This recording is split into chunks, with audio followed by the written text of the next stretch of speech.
I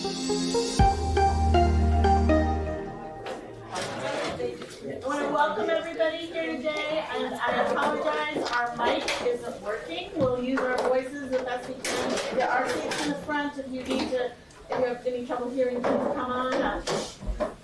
I'm Kimberly French. I'm one of the leaders of Sustainable Middleborough. We're sponsoring this free workshop. We've done a series of them here, mostly here in this room. And we are delighted to have two guests here tonight who are wonderful people and wonderful resources for our community, Meg Riley and Breeka Goodlander. They're here to share their knowledge about how to make your home more climate resilient.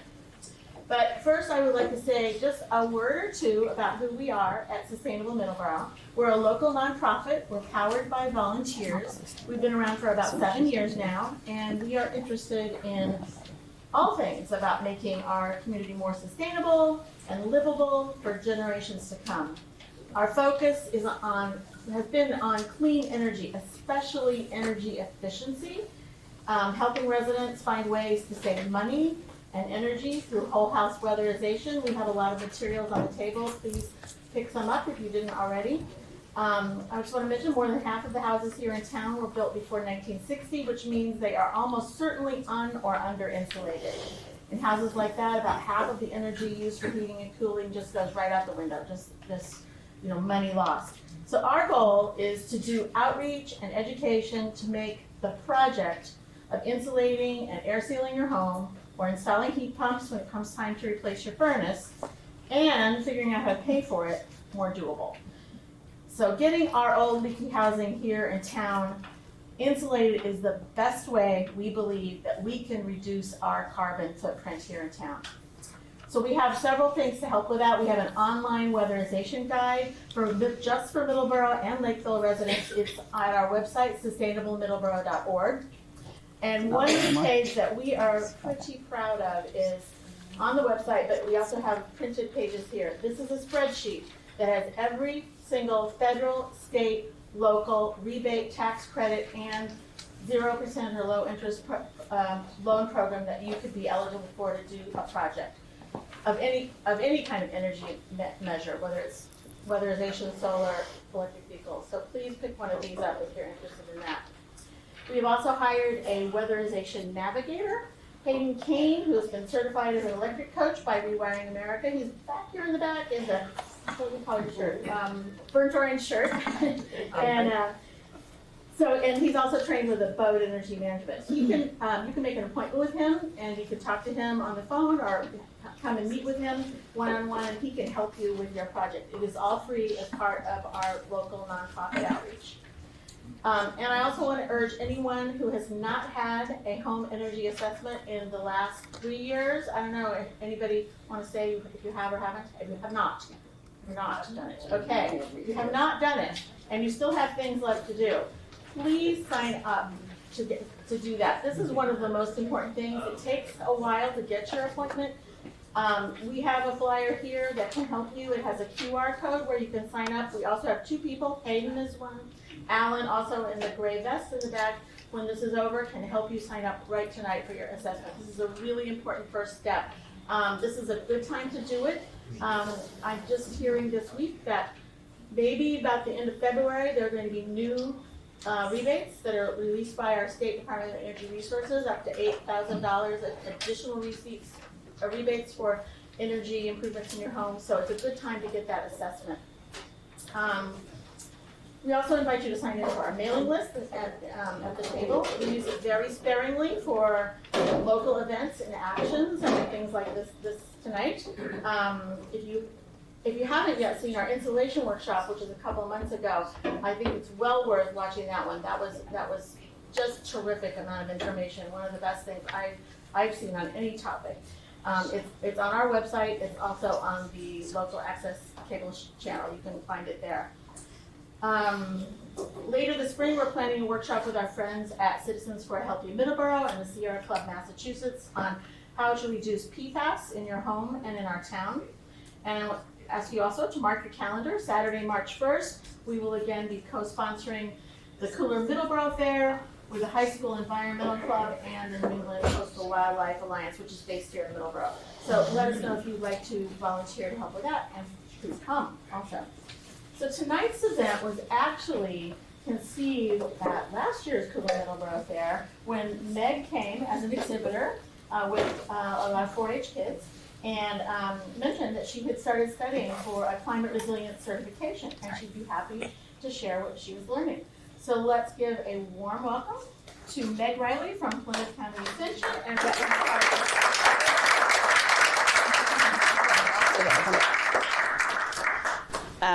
yeah, we'll just, the soap spots up here. Okay, we have a teenager amongst us. We got to get you front row, all right? And of course, the one teenager who came is a 4-H'er, one of our 4-H youth. So, do you want to jump into intros? Sure. Yeah. Go ahead. I was just going to actually note real quick, this presentation, my understanding is that it will be sent digitally, as will the digital resource library that I see a lot of you perusing. So you should be able to get it or receive it digitally, and then you can click all those hyperlinks. You don't need to sit at a laptop or computer and type them. Yep, so I'll just start off. My name's Meg Riley, and I know we have it all lined up. It's just kidding. Nope. It's mad about it. Here we go. Okay.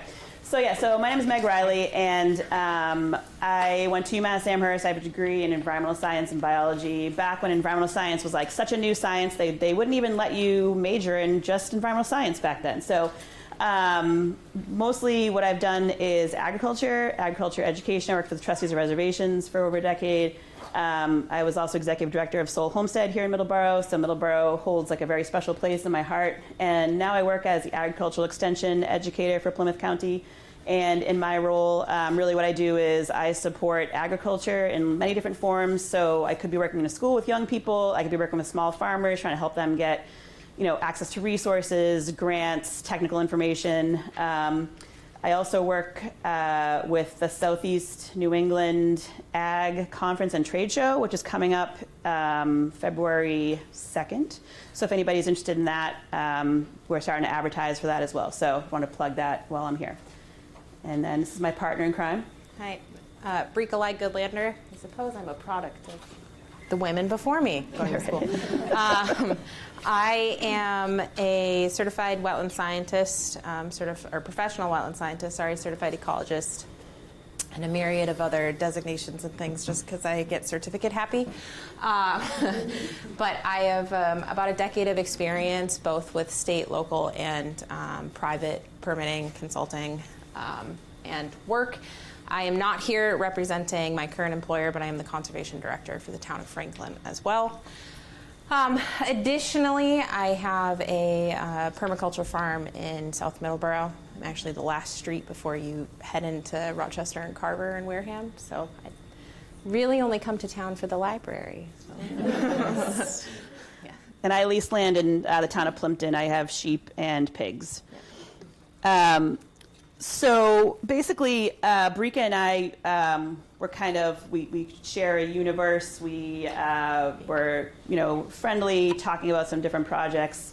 When Breeka came to me with, she's like, hey, we have got to do this project together. And basically, the CAMP program stands for Climate Adaptation and Mitigation Fellowship. So it's a 2-year program that is offered in conjunction with UMaine Extension's part of it, Michigan Extension, UNH, USDA, U.S. Forest Service, right? So Vermont. Basically, Vermont, Vermont's part of it. Cornell's part of it too. And basically, what the kind of thrust of this was that they wanted agricultural providers, right, who are on the ground working with farmers, working in communities, and then technical providers and farmers to basically pull up a chair together, right? So I know there's a lot of stereotypes about farmers, right, that we're cranky, that we're not really open to new things, you know what I mean? I would never say that about myself, but Breeka kind of dragged me into this program, and really, one of the things that is that, again, we're providing, we're learning geographically specific strategies to climate change, kind of strengthen the relationships. Like a lot of times farmers will meet people like Breeka, who's the conservation director, conservation agent, and they kind of have this they're the enemy sort of vibe, right? So part of being part of this work group is that we're all learning, and it's all science-based, right? So one of the things that I want to really hammer home is that we're not going to spend a lot of time tonight talking about the causes of climate change. That's not really what we're here to talk about. We're here to talk about the fact that everyone who's in this room has noticed changes to their environment, right? And so we're kind of talking about well, now what, right? So all the science that we are working on is all coming through, actually that's a lie, not all of it's coming through Extension, but a lot of it is Extension based. And if you guys don't know who Extension is, again, so I work for Plymouth County Extension. We in Massachusetts don't have a county-based system anymore. Most of our extension is coming out of UMass Amherst, right? So Extension actually goes all the way back to Abraham Lincoln. His big thing was our county is only as strong as our food system is, right? So that's when we established the land-grant university system. And basically the land-grant universities were established so that we could have better research into agriculture, right? But then they realized, oh, wait a second, all this research is happening at a university, the farmers who are out in the fields, their kids, there's a big disconnect here, right? So they created Extension, where educators would take that information from the universities, they would extend it out to the general public, right? So whenever people are talking to me, looking for different places to get their science from, of course, I'm going to recommend that they go to Extension, and there's an Extension in every single state in America. So let's bring this back up because I lost you guys. Hold on. I didn't change my settings like Breeka told me to. So, farmers, right? Yes. Yeah, exactly. And Breeka, do you want to talk a little about the role of the fellows? Sure. So as part of this program, as it's a 2-year program, as Megan stated, we are considered fellows in this program, and we work together to develop a climate mitigation and adaptation project. Megan and I are unique in that we both fall into that advisor role and or farmer role, albeit I'm very, very small scale, which I actually think lends us a uniqueness that other groups don't have. But anyways, so at the end of this slide, we have 2 case studies for you, one of which is our project, and we can go into a little bit more about how we are guided into identifying climate risks, negatives of those risks, positives of those risks, because yes, there are some positives to climate change from a very minute level, minute and immediate level, and then how we plan to mitigate those risks, because the positives unfortunately don't outweigh the negatives. Yes. And one thing I would just say too is that this program is free for people. It is a 2-year commitment. It's very heavy and intensive on Zooms. So if you are somebody who would potentially like to apply for this program, you can also ask us about that. There is an application process to be accepted. So as I'm sure we are all aware, there's many potential threats, right? We see it on the news, we see it on our feeds, there's a lot. So we've identified specific threats that are local to Middleborough or to this region. So we're gonna start at the high level here, right? At the 10,000, 20,000 foot level. I admit these are probably all things that we've seen and can be considered buzzwords, but they are also very much scientific terminology that you can see on the ground. So while we're talking about these things, I have probative questions here to start thinking about what you see on your land. What works for you, what doesn't work for you, right? Because you are the steward of your land. You know it better than anybody else. And what I experience in southern Middleborough is very different from what someone experiences here in the middle of town, which is very different than what somebody experiences in northern Middleborough. So warming coast and sea level rise. Yep, we don't necessarily have that right here in Middleborough as far as the sea, but we do have Wareham. or Wareham, again, not from here. So don't come at me, please. So we have that. And without a buffer zone, right, coastal dunes, without all those things, when you get your typical nor'easters or your hurricane winds, there's nothing to buffer that, even though it's 2 towns over, 1 town over, you know, wherever you want to be, Plymouth, however. Altered bloom season. I'm sure a lot of you have seen that, right? My tulips are coming up right now. My forsythia, I didn't plant it, but my forsythia has started to bloom, right? Do you know why that's bad? Does anybody know why that's bad other than a stressor for the plant? Sure, in the back. Ecological mismatch, so that the flowering plants flower before the insects have emerged? Correct. Yep. See, Julie and I were just talking about that. We have an entomologist in the room. She's retired now, so she was trying to hide, but we do have an entomologist here. Oh, and good. I could talk to you till the cows come home. Yes. I am working on my melitology master's, so I will talk to you later. Yes, and even like, for agricultural crops, like when I started getting into agriculture and farming, we would always plant our garlic November 1st in the ground, right? Now, if we planted our garlic November 1st, we would definitely lose the crop. So now this year, I planted my garlic in December. You know what I mean? So I'm trying to ensure that I'm not going to catch some crazy heat spell where my garlic starts to sprout up and then I lose the crop altogether. So, again, when you're thinking about kind of like what you're planting, when you're planting, just in the 20 years that I've been in agriculture, there's actually been like a noticeable difference. So, I want to be like Meg, and then I'm like, oh my God, it's me. You want to switch? Yes, I know, right? I shouldn't be allowed to be every once in a while. Yes. Here, you go. Okay. Okay. And then that comes into play with diversifying what you have on your property, right? So we want a biodiverse landscape. So it can help mitigate those altered bloom times. Increased drought intensity and duration. This is only current as of 3:30 p.m. today. We were in a level 3 drought still in January. Now we've been reduced to a level 1. There's level 2 still up in these regions. Again, we're right in here. Does anybody know what the impacts of a drought in winter is for the next growing season?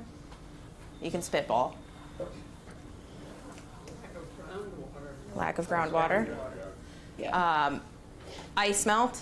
So then now you don't have your surficial water. You don't have your rivers and streams, right? From a wildlife perspective, vernal pools out the window. Snow actually holds a lot of nitrogen.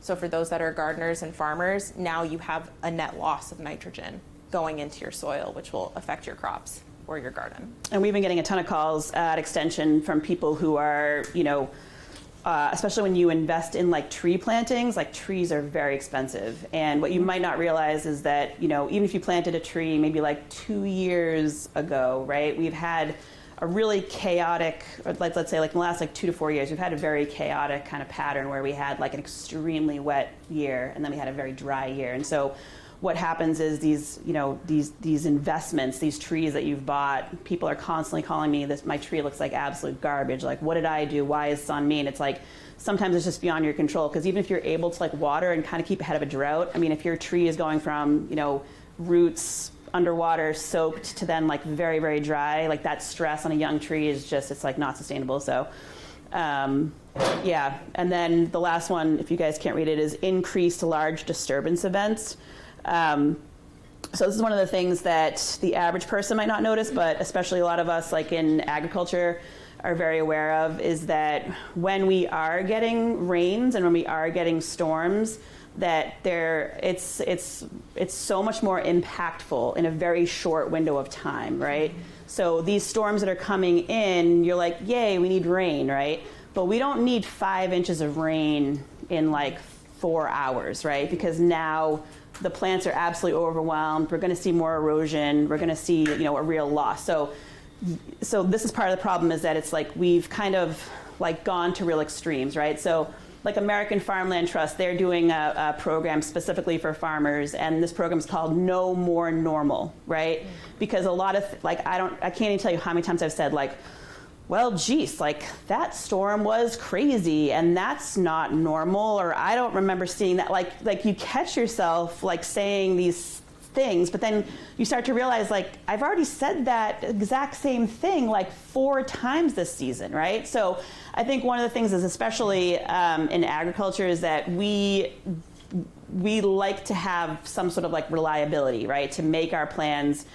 And when we have such chaotic extremes, it can really start to like impact like our overall ability economically, environmentally, in our landscape, things like that too. So I don't know if you had anything else to contribute to that, but. The only thing with large disturbance events, piggybacking off of drought intensity and duration, and then a warming coast and sea level rise, is if your soil has been dry for too long, it's not living it. This is a blasphemous shirt. It should be soil. It's dirt. Okay, but it becomes dirt. It becomes a non-living thing. It no longer has the porosity, the pores to be able to withstand these large disturbance events. So it's why we get the flooding is not only because of the impervious surfaces. Since moving here, I've learned of aging infrastructure in New England, right? It's very expensive, it's difficult, especially to upgrade stormwater systems. But on top of that, now you have degraded soils and they just can't handle it. They can't even handle a little bit. So it just hits that hard pan surface and sheds. And it takes everything with it, so. And our soils do trend towards sandy in this part of the world, which has that benefit of being able to like move like larger amounts of water through it quickly. But then, like I can just say, because I put a whole lot of, compost and manure on the soil that I grow on, and then it's sometimes for naught, because if we have these really large weather events, then it's like I'm also losing all the nutrients that I just spent like a wicked lot of money putting on top of my soil. So the river gets it. Yes, somebody else gets it instead. Erosion watermill too. I'm assuming most of you, even on a small scale or a very large scale, have seen these impacts on your property, correct? Perfect. So again, these are not slides. These are pulled from our camp program. These are not slides that we came up with. These are not like our own observations. These are, again, coming out of like extension, just kind of an overview. The trends that we're seeing here in the Northeast is warmer, wetter, right? Like as like an overall kind of like trend. So our ocean is staying warmer longer. Our coastline then is warming faster in the season. We do have a lot of cities with impervious asphalt, things like that, which will then become very warm, and they will warm all the areas around them. Extended mud season, snow, like when we get it, we tend to have like, again, like a very heavy snowfall, very heavy burst all at once. We talked about the more frequent rains, just overall more rain, although we just went through an awesome drought from July until recently, which really was not super fun and really impacted a lot of farmers in our area. And then if anybody here, lives close to the coast or has like a summer, property, obviously you've definitely seen like impacts from nor'easters, sea level rise overall. So this is kind of like, I don't think this is a surprise to anybody, but again, this is what the science like supports. These are the actual changes that we are seeing. And then on that too, it's especially in my daily job, I hear often, right, well, the summer's not really warmer. And that's true. In this region, it's warmer winters, right? So where I'm from, on the Prairie Plains, southern Minnesota, right, that's a warmer summer. Where here, it's a warmer winter. Did you want to? We have these in here for your reference if you would like to. Okay, go for it.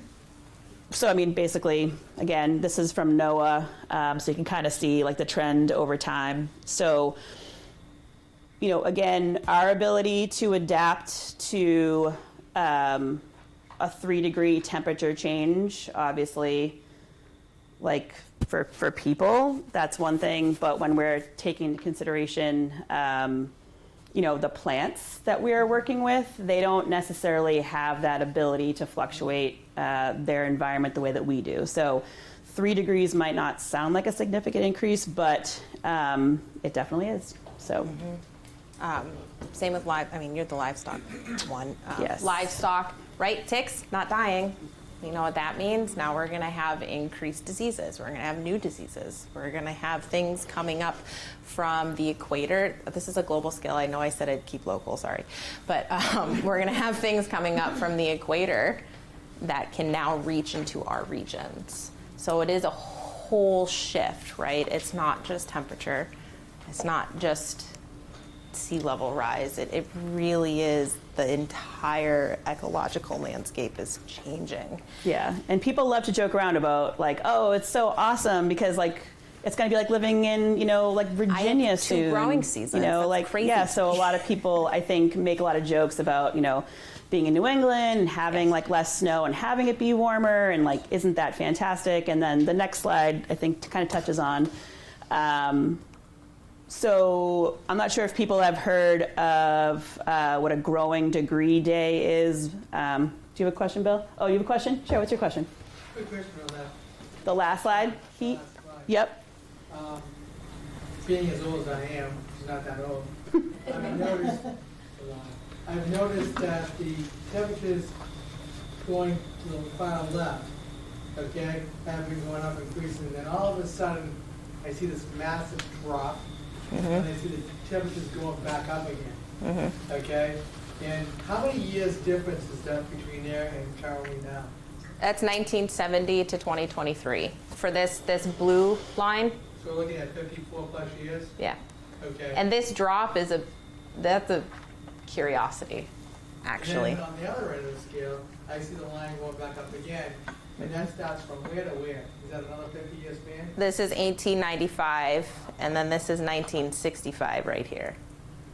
So it's a little bit larger. So what I'm trying to do is to see if it's like that this is a 50-year cycle. Sure. I know it's a dumb question to ask, but it looks No, It's not a dumb not. question. So there's actually a myriad of ways of how to go back and look at climate history. So one, you can take ice cores from Antarctica, which is really great because ice, unfortunately, it is only carbon, right? There's many greenhouse gases, including water vapor. It's not just carbon. But you can look at the composite of the atmosphere and go back hundreds and hundreds of years. Same thing from a geology perspective. You can dig down into large pits and you can start seeing layers, and that's where you get into your epochs, right?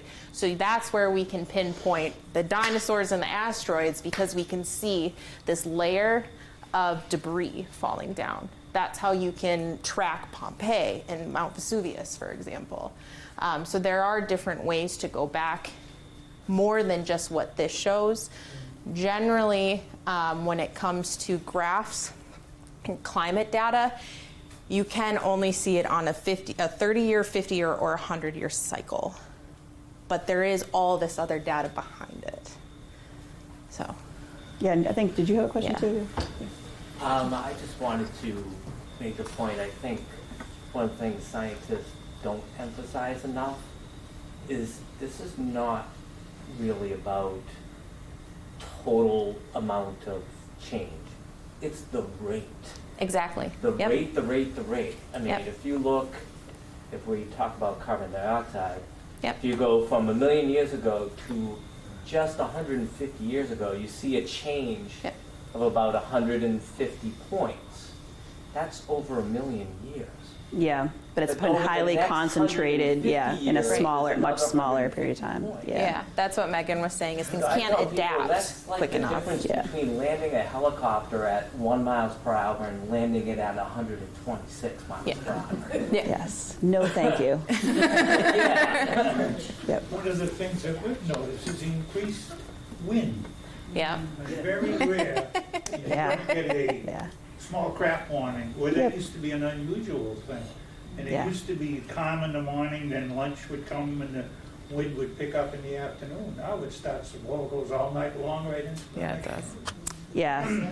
You have when we get plants. into like my little study, like the part that we're working on, wind is like a major issue for where I like grow at. And you know, one of the things about wind, I mean, I just think about that storm. Like I say, I worked in Middleborough for a number of years, and there was like a storm. It was in March, and I had to run over to another farmer's house to like feed his chickens. And I remember like I'm driving down the streets of Middleborough, and it was like white pine, telephone pole comes down, all the wires were in the street. It was like, you know, and the thing is, you know, white pines, for example, they're everywhere here, right? And white pines, they have a sweet spot, right? And they don't love it when you get gusts of winds over 70 miles an hour. Like that is not where they want to be, right? And the thing is that they're such a predominant tree in our landscape here, okay? They don't like getting warmer. They're not really psyched about that. Wetter. And they don't really like it, yes, they don't really like it when their roots get consistently wet, right? So you also just even think about, like here in your specific town, I mean, this is like your predominant tree species, and now what's that gonna do to your infrastructure? What's that gonna do to your home? What's that gonna do, you know what I mean? So it's like the domino effect of these increased winds are now gonna rear their ugly head and your pocketbook when they crash through your roof, right? So, you know, I think one of the things is, and when we kind of jump forward a little bit, we were talking a little bit about, if you come back like one more. So, like I say, growing degree days, which I was gonna say is basically like, if you imagine like a bell curve of, you know, all the factors that come together to make your growing season, right? So there's only, you know, some plants that can make it through like a cooler temperature, and then we start to get into a point where more things can grow, and then we start to get off into, you know, the fall where there's some stuff that still can kind of, you know, thrive in that environment. But we're at, like, our bell curve has now grown, right? So when Breeka was talking about earlier about how, you know, there are like some positive changes, you know, we have a lot of gardeners here in this room. All specific garden questions must be brought to Marianne Cunningham. She's my friend, and she knows everything about plants, and she's so fun. But obviously our growing season, yes, our growing season has increased, right? So we think about this as like a positive change for our farmers, right? But like we say, it comes at the cost of other things. So like you were mentioning, and then when I got here, Julie and I were talking about like not just necessarily the mismatch, but then also what we have to think about when we talk about bugs, and I'm not an entomologist, Julie, if all bug questions, we'll go to Julie, okay? But one of the things that we are now seeing is, so like we just said, okay, great, we have a larger growing season. Okay, great, well, guess what else we have? We have a lot more agricultural pests that now are like, this is a fantastic spot for us to move into, right? So, Spotted lanternfly. Spotted lanternfly, right? We were just talking about that a minute ago. So, you know, spotted lanternfly is now here in Massachusetts. There are established colonies of it. It can be impactful for agricultural crops. It loves grapes. It loves tree of heaven. So if these are things you have on your property, you're basically like waving a flag of like, spotted lanternfly, like, please come here, you know what I mean? So the thing is that when we have a more consistent, longer, warmer habitable season for our plants to grow, we're also making it a better situation for a lot of uncooperative agricultural pests, right? Does that kind of like sum it up? And the other thing too is like, this is one of the things that we're going to kind of speak to a little bit, is that there are also bugs, nematodes, insects, aphids. It's kind of like not just like bugs, but there are also pests that are not a pest yet. Does that make any sense? Like right now they're in check, right? But all it takes is for a little shift for things to be better for them, right? And their life cycle, and then they become an even greater pest, right? So a lot of the things that we're talking about, we don't have a crystal ball. So I can't say to you in 5 years from now, this is gonna be your biggest issue, this is gonna be your biggest issue. But our point is, so yes, so we have increased, like again, so 2 whole weeks since 1895. That's not an insignificant amount. Yes. Our Yes. hardiness zone, I'm sure many of you are here because you work outside or, recreate outside. Are you all aware the hardiness zones have changed as of last year? Perfect, majority rules. Did they also change the frost dates connected with that? Because I always used to put stuff out at the end, on basically Memorial Day weekend. Can you now put that stuff out? Oh, you can put it out earlier. Yeah. Oh yeah, especially on our street, you can put them out earlier. I do. Yeah. Okay, yeah, I was. But like otherwise, those old adages of like, you don't plant your tomatoes until Mayday. Memorial Day weekend, you know Yeah. what I mean? So again, we are seeing, but like again, also too, like still inconsistent where Yeah. you could get like a freakishly cold day like in May, whereas we also, Is it really still based on a 30-year average? Because I bet that's not right. I don't know, I can't tell you that. No, but It's I going get to a change. 30-year Yeah, I would average. predict it to change.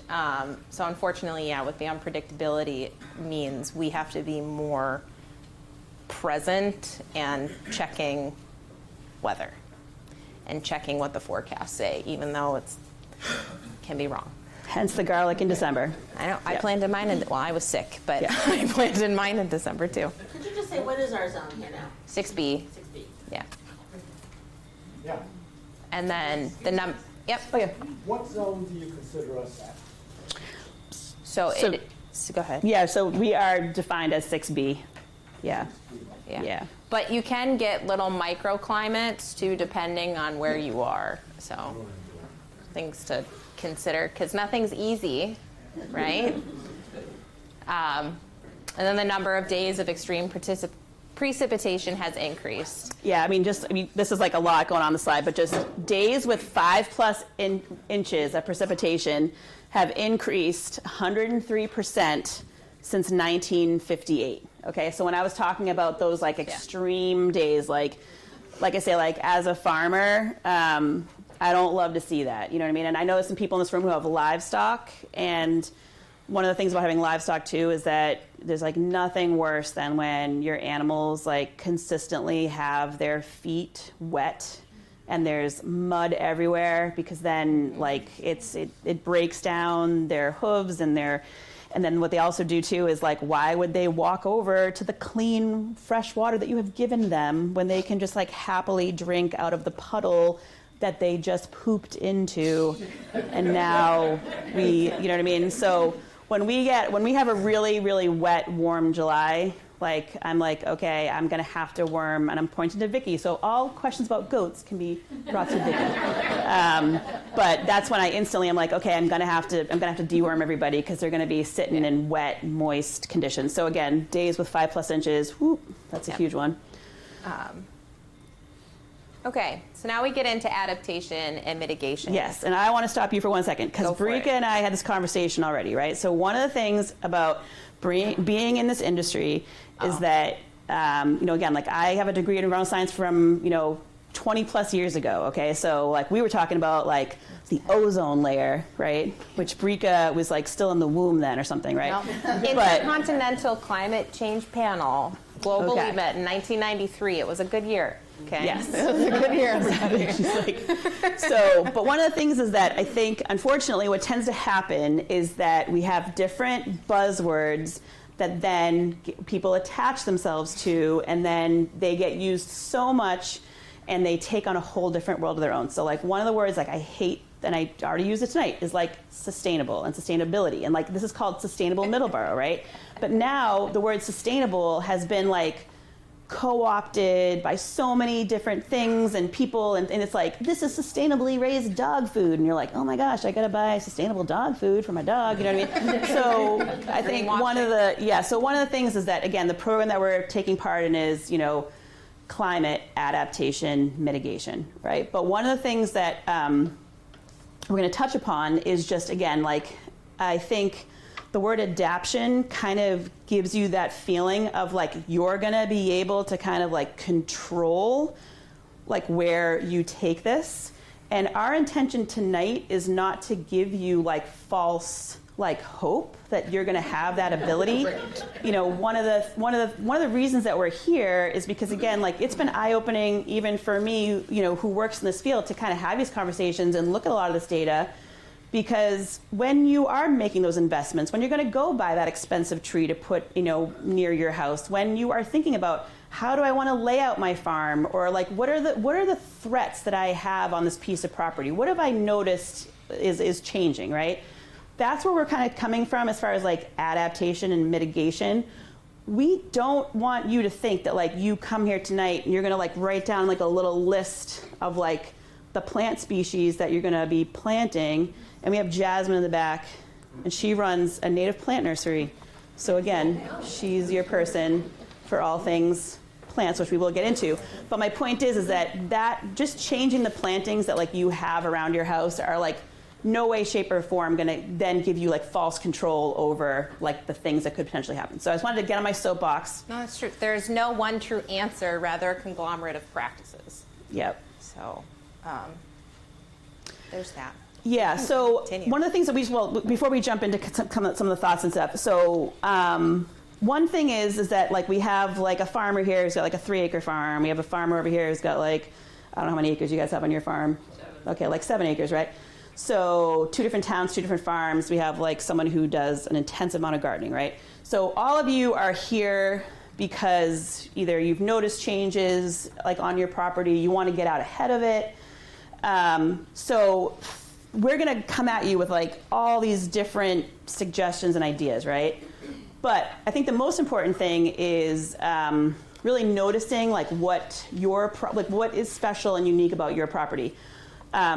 You guys may or may not know a woman named Betty Anderson, right, who lived in Middleborough, and she was like literally the coolest person, and her work is still extremely important, where every single day for over 50 years, she lived on a farm here in Middleborough on Winter Street, and every single day she kept a very detailed log of like what the temperature was, what the weather condition was, which birds. She was a crazy birder. She's the person who started the Manomet Institute, what birds were on the property, what plants were opening, everything. She was a true citizen scientist, right? Now those handwritten journals are actually being used for climate studies at Bridgewater State University, right? So maybe you don't have to go to the level of like Betty Anderson, right? Where she like, a lot of people talk about how she was like so singularly focused on kind of like her task at hand that like a lot of other things like weren't that important. So we're not saying that, but what are you seeing on your property? What are the changes that that you're noticing? So like Breeka said, I mean, we can jump in for a second, have people kind of share, like, what are some strategies that maybe you're already using on your property? So before we even start like peppering stuff at you, does anybody here have something that they have tried to use to positively adapt to some changes they're seeing on their property? I became a pollinator. I didn't have any bees when my zucchinis were in flower, so I had to take the male flowers and go around and pollinate them myself. There you go. Yep. So that's one thing. People, you can. I told my husband he should buzz, but he didn't. Right? Just for the added effect. Yes.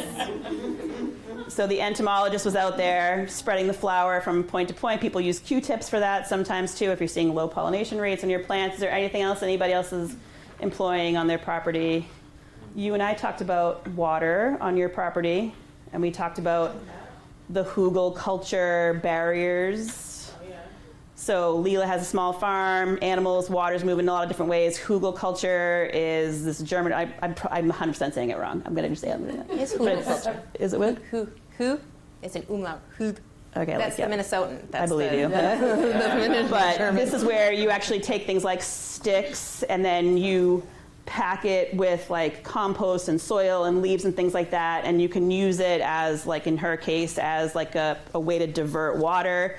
But then what it does is then the water's absorbed into it, and then everything breaks down inside of it, and so you basically have like a compostable water barrier. So I know that that's one thing that we had talked about. Vicki, what's something that you've tried? We've started putting in a pollinator bed in That's the awesome. front field to cut back the amount of mowing. It's been a lot of work. We get a lot of plants from Jasmine. See, Jasmine the plant lady. So, yeah, it's a work in progress. It's only a small part of the field right now. And it's only, it's been in a year. So. Great. It's awesome. That's good. You guys are I'm sure cool. Hopefully in another couple of years, it'll be a lot less work and it'll be able to do its own thing. Yep. Did you seed it, or did you do plugs or bare roots? Both. Nice. It was funny, last winter, when we got it all prepped and ready, we did the cardboard down first, and then 6 inches of compost on top of that. And then everything I read said, wait until there's like 6 inches of snow, and then you put the seeds down. Well, I think it was middle of February, we finally had 4 inches, and I said, I'm putting the seeds down now. So the plugs definitely were much easier. But I did get some really interesting stuff that did come up from the seeds too. So much trial and error. That's what it's all about, right? Did anybody else want to share something that they're already doing? I do the vegetable side, and 20 years, and it's always been pretty consistent. The last several years, a lot of the changes have taken place. And I've got to plant sometimes 3 or 4 different times in succession to get one crop of lettuce that's correct, where usually just one will do, and then I'll put another one in a month later, and I've got it all year. And just the rain or the drought, conditions. It was really interesting because Bridgewater State was doing a lot of like research at Soul Homestead when I was the director there, and like I was part of this like consortium, and there was a farmer from the Midwest, and it was like your typical like soybean kind of like operation, and it was just kind of interesting because talking to this guy, he was talking about how like as a kid, I mean he was like in his 60s, but as a kid they would have 4 crops a year, right, that they would harvest, and he was talking about how now they only do 1 a year, but because it's mechanized and because they have more land, they're able to basically like stay like competitive as far as that. But he was like, I don't even know how it was possible that we were getting that many crops. He's like, I have to time it with like the really bad rains we get in the spring before we're gonna hit the drought. You know what I mean? So it's like their window of like when they're successful, right? So of course, again, like when we think about like our food systems and our food production, it's very interesting because I see it probably in our lifetime we're going to be really moving towards like a lot of like indoor farming where we're able to control like all the elements, and we're probably going to be moving away from our typical like outdoor based. I've found that the source of seeds is a big difference. Yes. Too. When you buy through a catalog, you're buying seeds that were born and brought up through many generations in Canton, Ohio, which is a long way from here.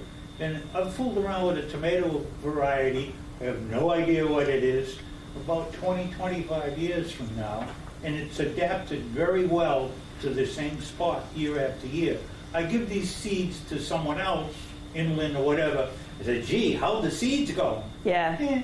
Yeah, regionally adapted seeds has become like a big focus too, and there are like Johnny's, for example, they're like based here in the Northeast, so they do a lot of like regionally adapted seeds, so that is, but then that's also too, like even going back to that, the art of like saving your own seeds, right? And that's the thing too, is that we've all kind of just gotten used to like flipping through the catalog and then the things show up at our door, right? But the reality of it is that seed saving was a time-honored art and science. The only way. Because, yes, exactly, you didn't necessarily have access to things, but then you also had the ability to then, cultivate the varieties that did the best where you actually are, right? So I'm not saying that seed saving is going to get back in, but there's actually a nonprofit that's based out of Westport. What's the name, Jasmine? What's their name? It's Freedom Seed. Freedom. Because Ivory Silo is the farmers that run it, and they actually do a free course. It's typically in like February, March, and they teach you all about how to grow and save your own seeds. It's based usually at the Westport Grange, so keep that on your radar too if seeds are something that like you're fascinated about. Yeah. I was going to ask you another question. How many years can you save a seed from a particular plant? And since now a lot of our plants are hybrids, do you end up jumping back to the parent and getting nothing you want from the hybrid?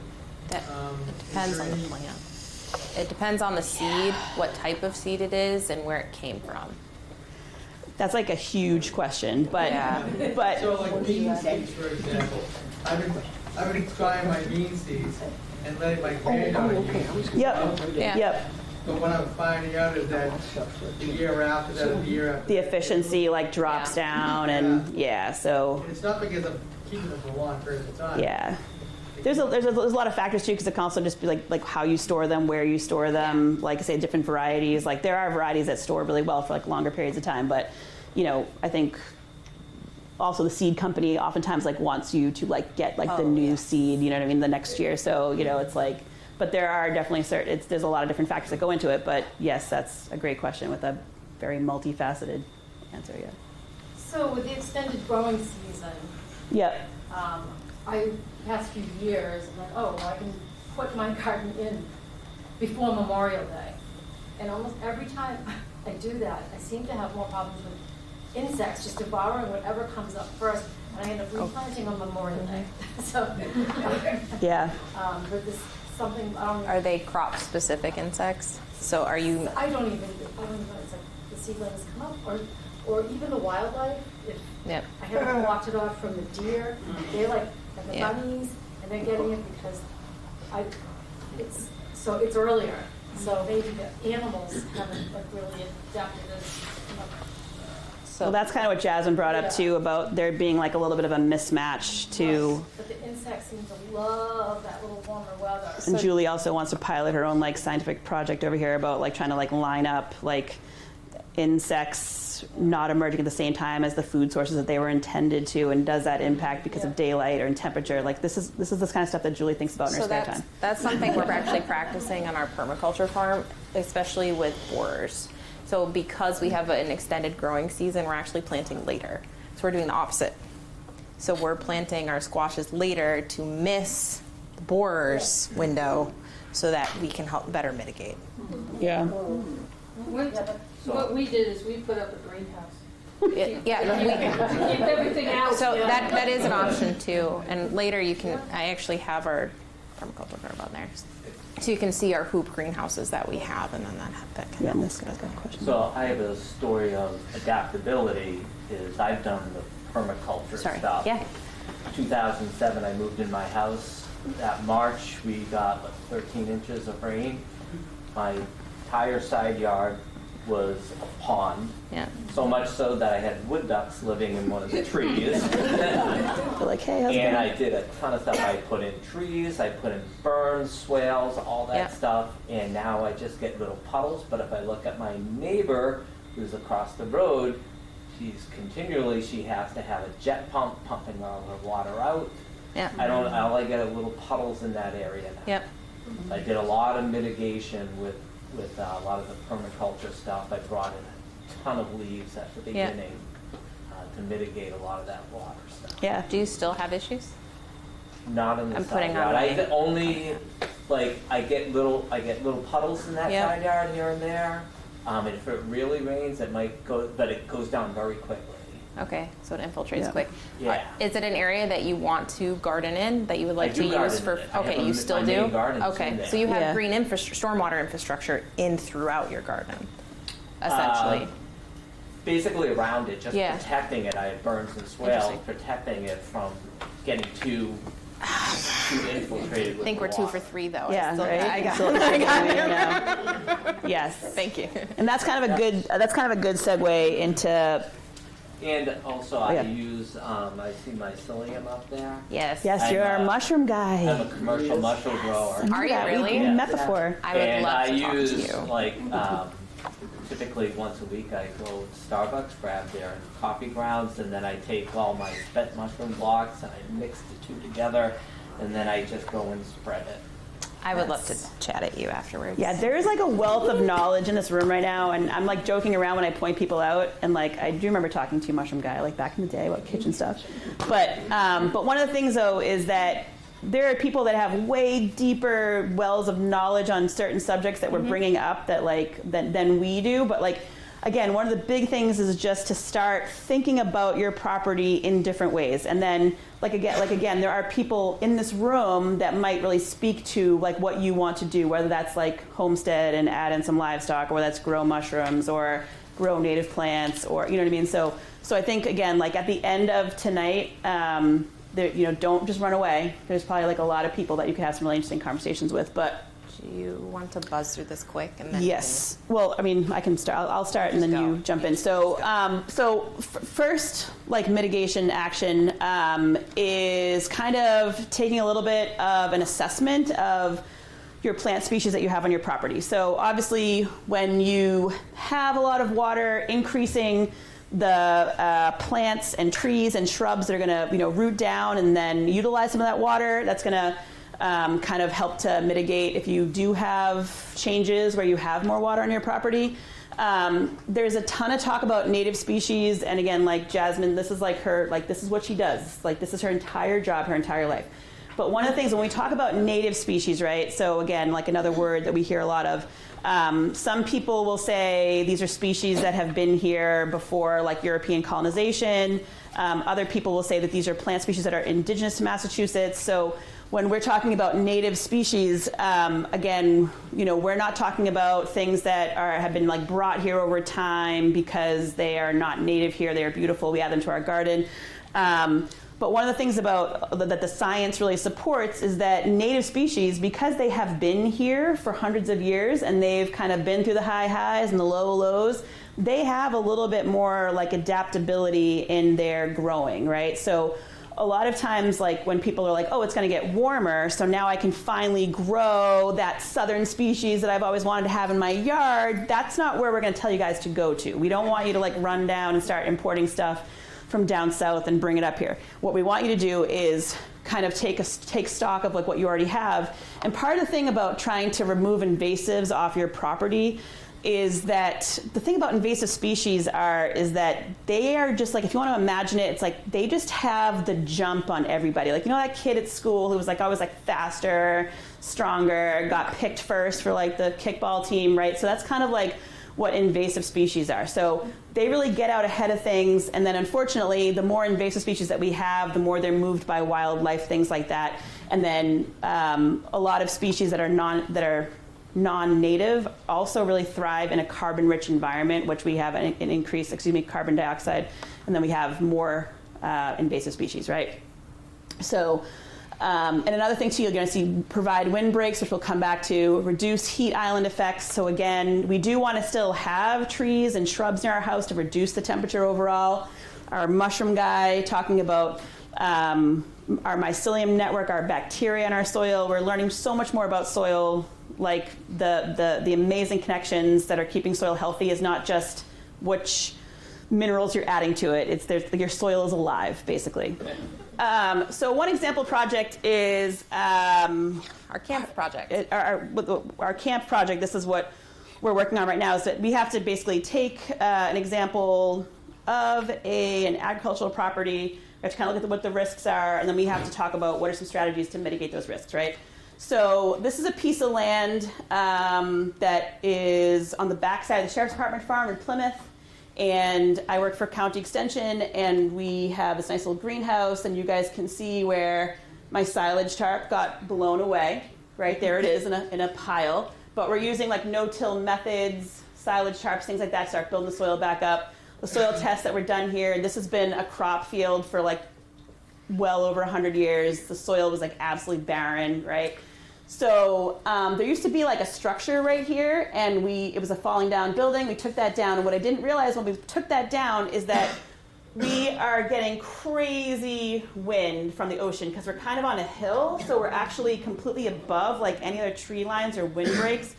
And so consistently we're getting like 70+ mile-an-hour winds, right? So this greenhouse right here is supposed to be rated up to 100 mile-per-hour winds, and we've already broken 2 panels on it, okay? So that's super fun when your infrastructure is breaking. So one thing about agricultural properties is that in order to make them as like useful as possible, typically the method is you go in and you just like decimate, right? You clear cut everything down. So when you go there's like barely any trees, it's all open, and wind has been a huge issue. We also have like asphalt, so it's like very, very hot there as well. So Breeka, kind of like we have like some of our heat island effects. Obviously increased heat is going to stress out our plants. We also raise meat birds over there, so increased temperature. Chickens don't love to get super hot. And now with the bird flu, please make sure that any chickens that you have are always under some sort of cover as possible. Please do not free range your birds. We just had our first death in America due to bird flu. We can talk more about that. Again, wind, broken equipment. My garlic 2 years ago was literally all like this. It was like the ones towards the side of like the ocean side were like this short. The ones that were farther away were this long, and then it was like you could straight up like see like that. Erosion, like talked to you guys about, I've had to spend a lot of money as far as like investing in our soils, because the soil is absolutely garbage there. It's basically just like sand, and before I was there and started working on it, like you just see like soil just flying past you on a regular basis. What was the crop that was grown there before? They do, the Chef's Farm does like a lot of like pumpkin, zucchini, squash, corn, things like that. And again, they do some rotational stuff, but they were taking and not necessarily putting stuff back in the soil. And so Breeka, I'm gonna have you jump in because she had the hookup with your forestry guy. Oh, yes, tree guys. So Megan and our DCR service forester, if you do not have a good connection with your service forester or with our service forester here in Middleborough, I highly suggest you reach out to them. They have a lot of residential offsets where you could get free forest stewardship plans. They could come talk to you, especially about climate resilience for your forests. If you do have wooded lots, we can talk more on there. Reach out to me and I can guide you in that later. But the service forester, anyways, for this region, we all got together and we designed a 3-option map, and there's a lot here. This is my notation of where to put windbreaks on this property to try and mitigate that wind coming in. Unfortunately, we have this nice road here, and windbreaks don't like roads because now you have a funnel. So we have one option here in blue. It does change colors. There's a dark line right here. That's the primary break. But then again, if we have winds coming this way, it's going to skirt around here, and it's going to vortex, right? So we have a secondary break here connecting with the greenhouse, so you can use the greenhouse as part of your windbreak. And then we have a secondary option of windbreak here in the yellow. So as part of the CAMP program, all we have to do is draft a plan. We don't actually have to bring it to fruition because, as you said, the hookup, we can actually, it's a viable project to get grant money. Yeah, and one thing, because it's a county extension. And one thing that I would say too, like a lot of what in the CAMP program we're talking about too is like planting crops that are valuable. So when we think about like windbreaks, like depending on where you are located and which trees are going to work in your environment. So like for here, like eastern red cedar would be like a great choice, right? So that's a native plant. It does really well in sandy soils. If you've ever used eastern red cedars for like fence posts, those things are going to last you like forever, right? So what they're trying to say to farmers is because again, like we have this massive like row after row of corn and monocropping, right? Well, now what we're saying is you want to have those shade trees as like a wind block, and then of course people are going to say, well, wait, that's going to reduce my overall productivity because now I'm going to have shade in my field, right? So trying to get farmers to think about those wind blocks as also an additional agricultural benefit and money-making crop as well. So whether that be a hardwood that you can potentially sell down the line to like furniture makers, things like that. So plant the understory. Plant the understory, exactly. You know, and again, I talked about how like I have livestock, right? So I have sheep, and sheep they're fine tonight. They do down to -30. They don't love it when it's 110 degrees. Like that's not really what they want. So again, on farms we need to have windbreaks to protect them in the winter. We need to have shade trees to protect them in the warmer months. We're going to see a major shift because dairy cows don't like it when it's consistently above 70 degrees, right? So again, we think about the agricultural production in our state, like these changes are going to impact like what foods are available to us locally. Okay. Yeah. Okay, I'll try to go through this quick. I'm sorry these are so small, but I didn't want to take up too many slides. So this is my farm in South Middleborough, and it is only 4 years or so in the making. So this is March 20th, 2021. Really what I just want you to look at, you see these tree canopies here, right? We see the crowns. You just see this degraded soil and lawn, right? Okay, so then we go here. This is September 20th, 2021. Now you can see my hugelkultur beds built into a slope, because we're not going to alter the actual landscape, right? We're going to grade them into the slope. We did remove these trees.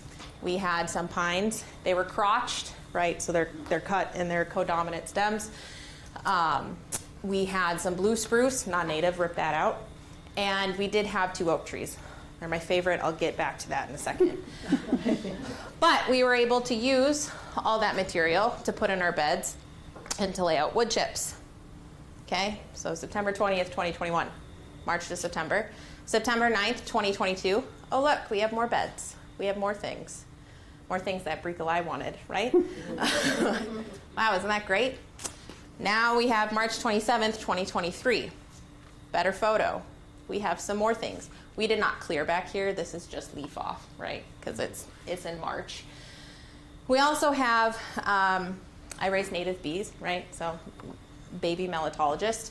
So I have my bee houses here. We kept the oak tree stumps. Now we have oak bushes with native bee houses in there. More on that later. We also, I convinced him to build a chicken coop. Look at that. So this is April 16th of last year and September 8th of last year. Going forward, I'm going to use the April 16th because it's easy to see because it's leaf off almost, and that it's not green up yet. But you can see we have our stumps back here. So my little bee grove. We have beds here, right? We have our chicken coop. We have our row crops here. I have stormwater infrastructure because I was having issues as well. And then I'll get into that in a second. And now this is it, fully grown. So going back, not great. Beautiful. So, And one thing too, because what year was your house built? 2021. Your house was built in 2021? Yeah. Okay. No. So, It was 2001, sorry. oh, okay. But one thing I was going to say Knows too my house is that, but one thing I was going to say too is that if you are in a new construction, development, things like that, you have to understand that like your entire property was essentially decimated, like a bomb was thrown on it. And then whatever like the contractors were able to get a hold of is what has created your soil, right? So one thing, I talked to Bill really quick, is that if you have never done soil testing before, UMass Extension, we can talk a little about that, send your soil out, get a baseline picture. If you want to get more into the mycological factors, bacterial factors, Cornell does a deep dive that costs about $200 compared to a UMass Extension, which is about $20. You can also, I can come out to your property and I can't look at the biochemical component of it, but I can tell you what it's made out of. How many acres was that? So I have 3 acres, just under 3 acres, and I was going to get into my zones here and say we grow soil. That's our motto for our farm. So I'll try to speak quickly, starting with the fun stuff. Back here, reseeded, did do some spot seeding of extra natives. The nice thing is with removing these trees, we actually released the understory. So we still have the oaks, still definitely use them. I have trimmed them into bushes. We also have plenty of natives because it released the seed bank underneath where there was nothing there. This is about a just over 2,000 square foot area, which is also a native area with local ecotypes. So that goes into making sure that you harvest your seeds correctly or you're sourcing your plants from areas that are local, right? Your local eco type. This, important, because as a wetland scientist, that's a wetland. It's also a constructed stormwater basin. We have our road here. We have impervious surfaces. We have things that run off to it. This now increases the buffer. Where before this was just crappy Kentucky bluegrass. And I'm sorry if there's a Kentucky bluegrass fan here. So we have that, right? Then we have an increased buffer back here. Rocky gutter is all back here, if you all know where rocky gutter is, right? Okay. Purposely goes off screen. Over here, same thing. I've now started to increase my understory, and I have wild raisin, which is a viburnum, and if that's familiar to anybody. I have blueberries are aplenty. I don't have a problem with that. I've also planted a lot of elderberry because that's something that I would like to use for my home. Coming on this side, redid the front of my house. There were some of those plants that are now kind of on the maybe list for starting to get invasives, right? Just some traditional ornamentals, rip those out. Now I have a half native, half sentimental garden, right? Sentimentals are okay. We all have them. Yeah, and that's one thing that I want to say too, because like I did the Master Gardener course a couple years ago, and there was a woman there who was like, I'm gonna go home and I'm gonna like rip everything out of my yard and I'm gonna like start over again. I'm gonna go like all native. Transition. And it's like whoa, whoa, whoa. Like again, like going in and like ripping every single thing out and pulling out all that root structure. Again, like we talk a lot about like no-till and like building it up, right? So there's so much more science now. So like when you are cleaning out your garden for the season, it's like rather than just like ripping everything out, like cutting things down, letting those roots like hold the soil together for the winter time, right? So it can be like a shift, you know, over time, and this should not be like flipping off a light switch, right? So you could actually do more damage to your landscape by like going in and like just like ripping everything out. Like Breeka said, some people are very sentimental. My husband's like a huge hydrangea guy, like he's obsessed with them. Hydrangeas up there. Yep, I just got him his first native hydrangea this year. So even just making like baby steps, I think a lot of times, you know, can be a little less scary. Yeah. In Lakeville, where there's a lot of pressure from development. Yeah. 200 lots, 200 units at Rocky Woods on Freetown Street, you know, 43 Main Street. So Yeah. take this sustainable landscape and put it in the context of advice to it, or zoning bylaws for a developer on what to do when they, you know, take trees down, take 300 acres out. I know. That's what I get paid to do. 9 to 5. That's your day. That's your my day job. Yeah. Yeah. No, I agree with you, and especially here in Middleborough. And this is a plug actually for our citizen advocates here to increase the bylaws. Everybody here can put a call on to put it on a ballot and put it to vote.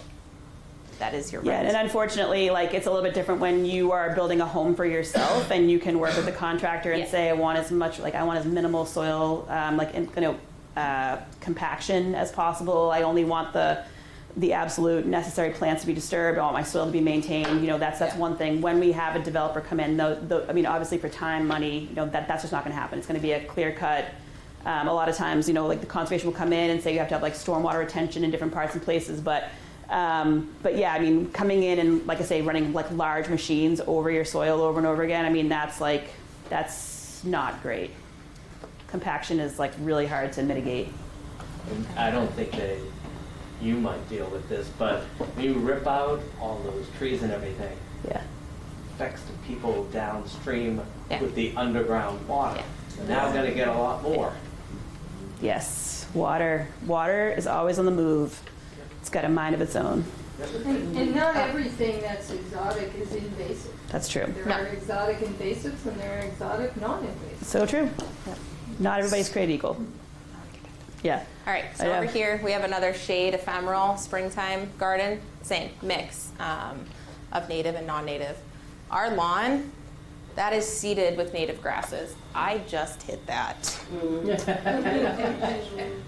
that is seeded with native grasses, and we mow it. So the benefit that we get then is deeper roots, more water retention, more carbon, healthier soils, more of a carbon sink. Yep. So that is something that is an option. You don't necessarily have to convert everything like we did, right? We converted most of our property, but we still wanted something for the pig to run in, for us to play bags in, or cornhole, I guess, for bags, right? Play bags in, and enjoy our recreation. Yes. Does grass seed expire? It can. It's any You have seed to use it expires. within the season when you buy it? Yeah, what are you, well, it also depends. Are you buying native grass seeds or are you buying something from like the hardware store? The Pendleton mixtures, I wonder, did they carry over to the next year? They can, depending on the type of grass that's in it, yeah. So it's one of those variable questions again, which is right. Northeast mixture. Yes. How you store it. I was gonna say, And how you store it. So along here too, we planted along our vegetated buffers, right? Because we get a lot of mugwort, we get a lot of things in there that we just don't want, invasives. So we actually started planting in there and we put mulch down. Now it acts not as a barrier for stormwater, but it reduces the heat island effect that we get from the road and our sidewalk. And it does add beauty to it. It helps bring in our pollinators, keeps my bees happy, right? Things like that. Now I want to get to actually the meat and potatoes of it. So I did talk about our beds, how they're built into the slope, right? We maximize our space where we also have tunnels here. So we can try to grow vertically.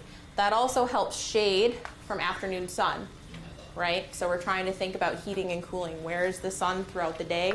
We're planting the right plants, especially for vegetables, the right location, okay?